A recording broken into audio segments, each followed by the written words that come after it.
நடந்து முடிந்த ஈரோடு கிழக்கு இடைத்தேர்தலுடைய வாக்கு எண்ணிக்கை வந்து முடிகின்ற தருவாயில் இருக்கு. இன்னொரு 3 பெட்டிகள் மட்டும் எண்ணிட்டு இருக்காங்க. ஆனால் இப்பொழுது தற்போது நாம் தமிழர் கட்சிக்கு 24,000க்கு மேலே வாக்குகள் செலுத்தியிருக்காங்க. இது என்னுடைய மக்களுக்கு நான் முதல்ல நன்றியை தெரிவிச்சுக்கிறேன். பெரியாரா பிரபாகரனா நீங்கள் வென்றுவீங்களா? நீங்கள் உண்மையாலுமே பிரபாகரன் அவர்கள் தான் வெற்றி பெற்றிருக்கிறார், தலைவர் பிரபாகரன் அவர்கள். ஏன்னு கேட்டிங்க அப்படின்னா, இது வந்து திமுக காரங்களே என்கிட்ட இப்போ சொல்லி வாழ்த்துனாங்க. போன இடைத்தேர்தலில் நாங்கள் வாங்கின வாக்குகளை விட இப்பொழுது நாங்கள் வாங்கின வாக்குகளுக்கும் அது நீங்கள் நாம் தமிழர் போன இடைத்தேர்தலில் வாங்கின வாக்குகளுக்கு இப்போ வாங்கின வாக்குகளுக்கு 14,000 வாக்குகள் நீங்கள் தான் அதிகம் வாங்கியிருக்கீங்க, வாழ்த்துக்கள் அப்படின்னாங்க. உண்மையிலுமே இது வந்து இந்த மண்ணில் மக்கள் வந்து நாம் தமிழர் அரசியல் தேவை அப்படிங்கிறத உணர தொடங்கியிருக்காங்க. மக்களுக்கு ரொம்ப நன்றி. 75% தான் 75% வந்து பொதுமக்கள் வந்து ஆதரவு அப்படின்னு சொல்லி என்னங்க 75% பொதுமக்கள் 75% மக்கள் இல்லை, மக்கள் பெரும்பாலும் விரக்தியில் இருக்காங்க. இதில் போட்ட வாக்குகளே பார்த்தீங்க அப்படின்னா கள்ள வாக்குகள், அது மட்டும் இல்லாமல் காசு கொடுத்து வாங்கின வாக்குகள், மிரட்டி வாங்கின வாக்குகள். நீங்கள் போய் போடும்பொழுது எங்களுக்கு என்னென்னு தெரிஞ்சது, அதுக்கப்புறம் உங்களுக்கு எந்த ஒரு சலுகையுமே கொடுக்க மாட்டேன், இப்படியெல்லாம் பல நெருக்கடிக்கு இடையில தான் மக்களை வச்சுருக்காங்க. மக்கள் உண்மையிலுமே வந்து தாங்கள் சிந்திச்சு வாக்கு போடக்கூடிய சூழல் இல்லை.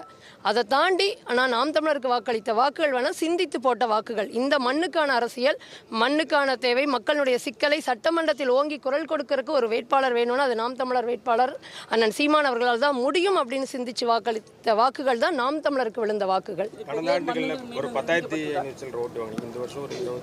24க்கு மேலே இல்லை. இப்போ வந்து என்ன அப்படின்னா, நெருக்கடிகளும் சிக்கல்களும் மக்களுக்கு வரும் பொழுது அடுத்ததை தேடுறாங்க. அது மட்டும் இல்லாமல் அண்ணன் சீமான் அவர்கள் பேசக்கூடியது வந்து வெறும் வாக்குக்கான அரசியல் அல்ல.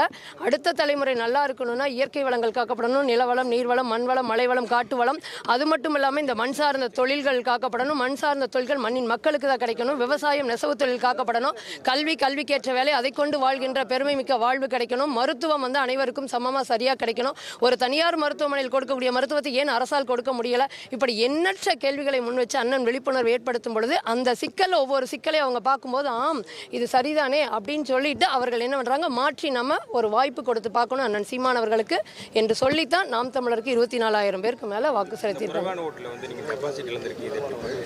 அது பரவாயில்ல. அது வந்து ஒரு 0.5% மட்டும் இருந்திருந்தா கட்டுத்தொகை கிடைச்சிருக்கும். எங்களுக்கு கட்டுத்தொகை கிடைக்கணும் அப்படிங்கிறது கிடையாது. ஆனால் இவ்வளோ பேர் மக்கள் அரசியல் படுத்தப்பட்டிருக்காங்க, புரிதலோட போட்டிருக்காங்க அப்படிங்கும்போது அது மகிழ்ச்சியாக இருக்குது. இன்னும் நாங்கள் வந்து தொடர்ந்து வீரியமாக களத்தில் செய்வதற்கு இது மிகப்பெரிய ஒரு ஆக்கமாக இருக்குது. இப்போ கள்ள ஓட்டு, இந்த ஓட்டுக்கு பணம் தந்தாங்க, அது கட்டமாக ஏதோ நாம் தமிழர் அடுத்துக்கிட்ட நடவடிக்கைக்கு எதுவும் போகிறீங்களா? வழக்குகள் ஏதானும் இதில் மக்கள் பார்த்து முடிவு செய்துட்டா இது அடுத்த கட்டத்துக்கு மாறிடும். இப்போ வந்து ஒரு நெருக்கடிக்கடையிலையும் சில புரிதல் இல்லாத மக்களையும் வைத்துக்கொண்டு வாக்கு செலுத்தாத இருக்காங்க பார்த்தீங்களா, அவர்களுடைய வாக்குகளையும் போடக்கூடிய வேலை நடந்துட்டுருக்கு. மீண்டும் கண்டிப்பாக நாங்கள் வந்து என்னென்ன சிக்கலை சந்திச்சோமோ அந்த சிக்கலுடைய தீர்வுக்கான வேலைகளை நாங்கள் களத்தில் இப்போ இருந்தே செய்ய தொடங்கிடுவோம்.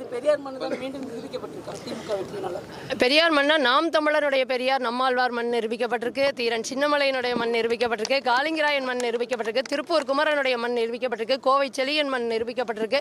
இன்னும் பார்த்தீங்கன்னா எண்ணற்ற சுப்பராயன் மண் அவர்கள் நிரூபிக்கப்பட்டிருக்கு. இன்னும் எண்ணற்ற இந்த களத்தில் நின்ற போராளிகளுடைய வெற்றிக்கான மண்ணாக நிரூபிக்கப்பட்டிருக்கு நான் பார்க்குறேன். தகப்பனார் நம்மாழ்வார் ஐயா என்னங்க, இது தோல்வி அல்ல, வெற்றியாக தான் பார்க்குறேன். நீங்கள் இதுவரைக்கும் நடந்த இடைத்தேர்தலில் இவ்வளோ வாக்குகள் வாங்கியிருக்கிறோமா, அப்போ இது மிகப்பெரிய ஒரு வெற்றியாக தான் நான் பார்க்குறேன்.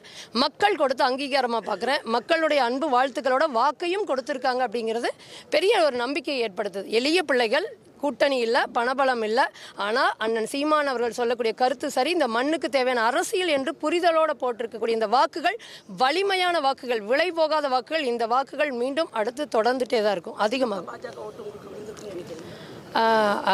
அது நான் உறுதியாக சொல்ல முடியாது. விழுந்த வாக்குகளில் இருக்கலாம்.